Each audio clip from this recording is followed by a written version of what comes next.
मुख को पतुया चारी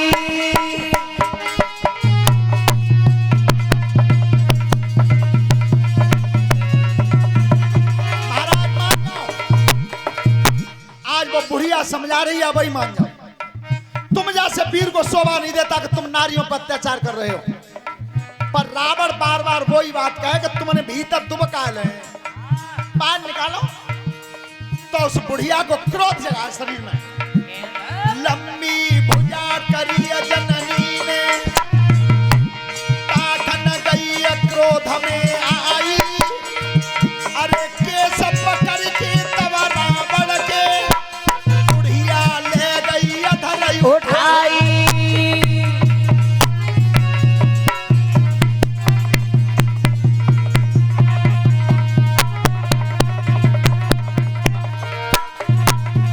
अंबर में लटकाई न होए, बोला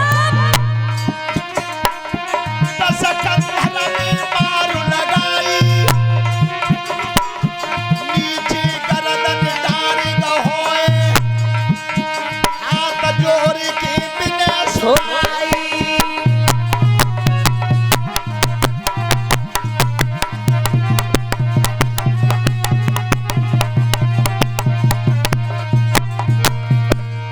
यज्ञपति महाराज जी, रावण को केस पकड़ के बुढ़िया ने लटका लिया था। इस जगह रस्याय भजन की एक कड़ी आती है कि केस पकड़ के रावण के और रही अधर लटकाएं, जग में मोसो योधा। नहीं ध्यान रखना, लटका लिया था। और तब कई बोल नारायण पे आक्रमण करे हो, तो रावण ने क्षमा मांगी है, मैया गलती हो गई, अब छोड़ दो। लेकिन छोड़ा नहीं, छोड़ा तो कहां छोड़ा, लेके उड़ी गई दस कंधर, चल की गई समुद्र पे आई। सागर में जब छोड़ न होए, और रावण सुतल लोक गए।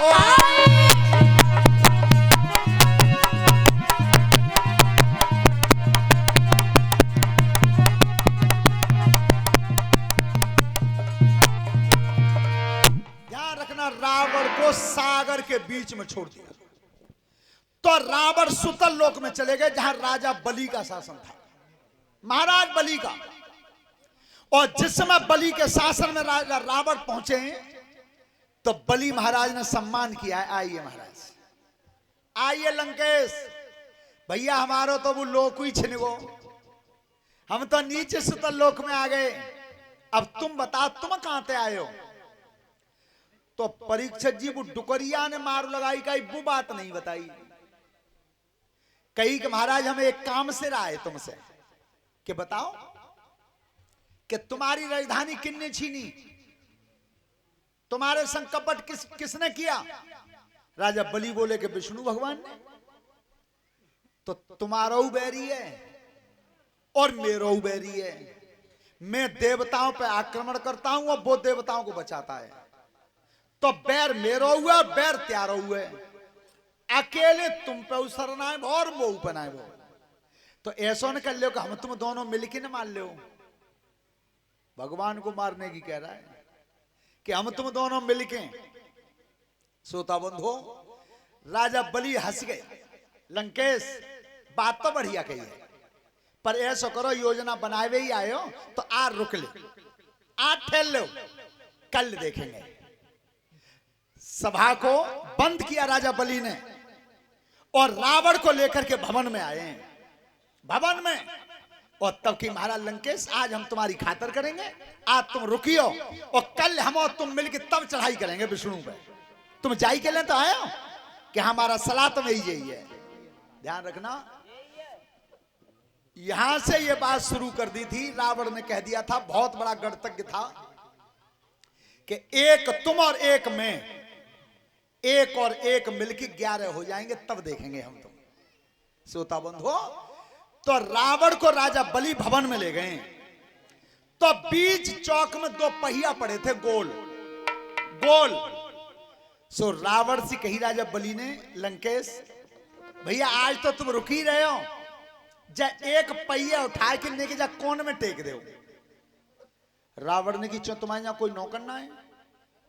मारा नौकर की बात ना है जी, गोल पहिया जो पड़ो है जी काऊ पर उठा तो ना है।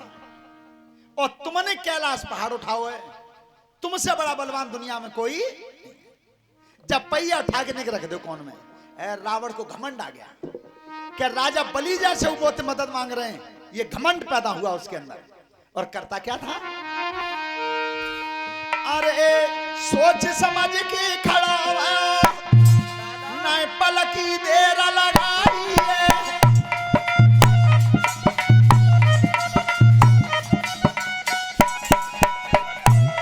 अरे सोच समझ के खड़ा हुआ, नहीं पलकी समय लगाई है। और पहिया चौकन देख लो, और बढ़ के भुजा लगाई है। और पल कर कर के हार गया, पर तिलवर सर को लाई है।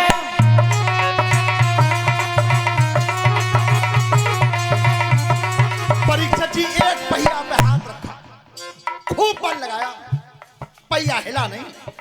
फिर दूसरी भुजा लगाई, फिर भी पहिया हिला नहीं। क्या, अरे बल कर कर के हार रहो, और भूप सुनो चितलाई है। मनु कर के लंका पति ने अब 20 भुजा लाई है।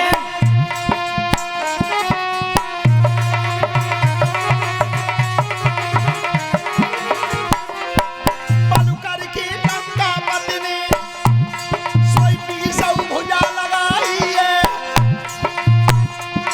और जोर दहो जब काया को, और तिलवर सर को लाई है।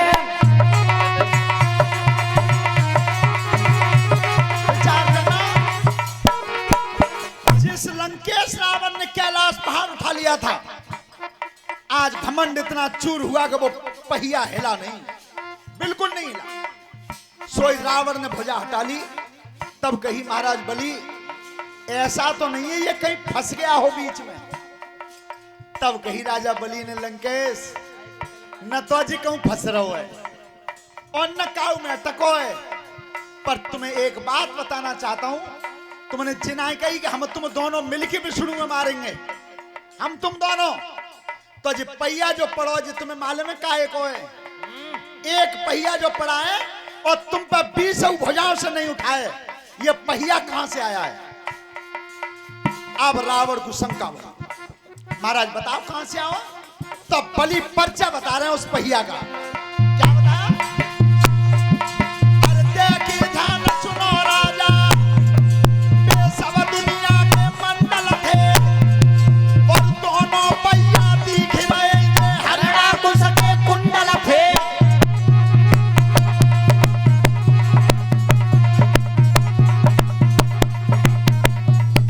महाराज लंकेश, ये तुम्हें दोनों पहिया जो गोल दिखाई दे रहे हैं, अरे जे मेरे परदादा हिरण्यकश्यप के कानन के कुंडल हैं।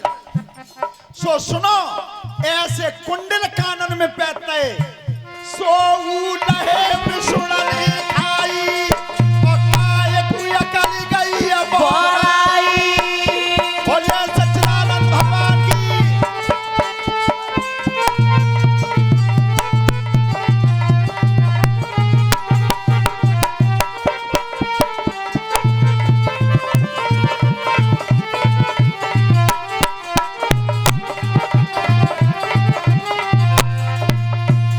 बोलिए ठाकुर जी भगवान की। राजन बलि ने समझाए कि इतने इतने भारी जो कुंडल कानन में लटकाए रहते बे, तो बीच में तो धर के घोटुन पे फाद दे, तुम वो समझावे आए हो। महाराज जाओ पर काम करो। लंकेश उसी समय लौट के चल दिए। जब लौट के चले, सोता बंधु और राजा बलि के यहां जो बालक आ रहे थे छोटे छोटे नगर में, बस सुतल लोक में, सो छोटे छोटे बालकन ने नजर करी। एक कही गए, देखिए जिका खिलौना है, एक पे 10 मूड़। सो बालक ने गेल में पकड़ ले और पकड़ के और घोड़साला में बांधे 10 सिरन पर 10 दिया धद्दे जरा के और बालक ठाणे सामने कह रहे एक दिया गिरेगो ताई मोह तो देंगे। ए राजा बलि को जिस समय पता चला कि लंकेश का अपमान हो रहा है मेरे यहाँ, छोटे छोटे बच्चों से रावण ने खुद जाकर के छुड़ाया था राजा बलि को। और उस समय राजा बलि के यहां से राजा रावण लौट करके आए थे। इस तरह से रावण के घमंड का अंत हुआ। जीवन में ध्यान रखना, परमात्मा ने जब जब सहारा दिया है,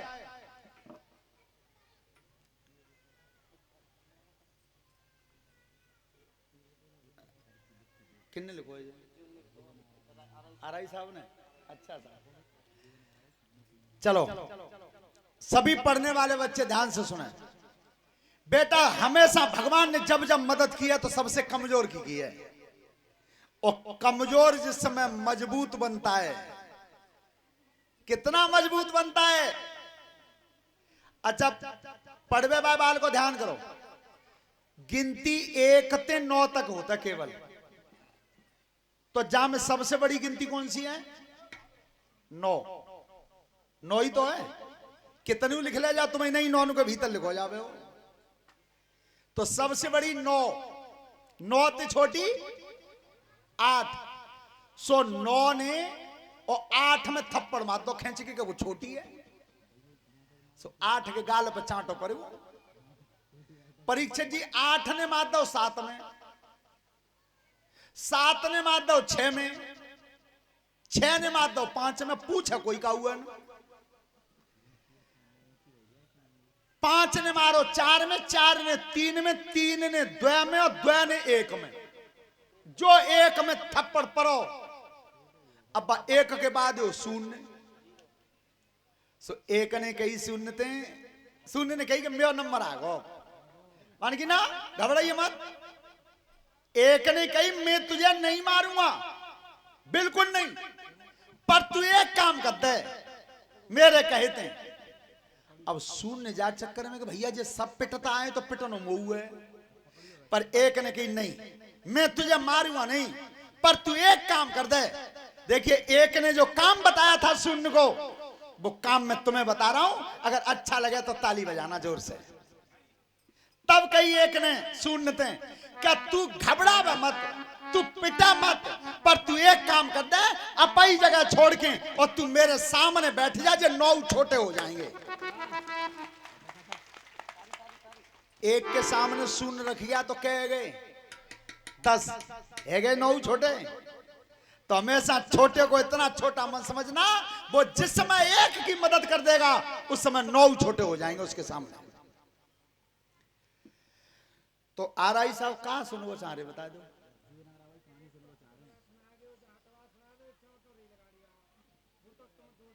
अच्छा सा चलो जीवन नगर भाई का चले गए क्या हता है ऐसा जिन्हें बेचारने को बड़ो फदियत हो। तुम यहाँ इतने ही तू सुनवे आयो गारी तो सुनवे गुजे मुखिया जी बहुतों को से तक हम पे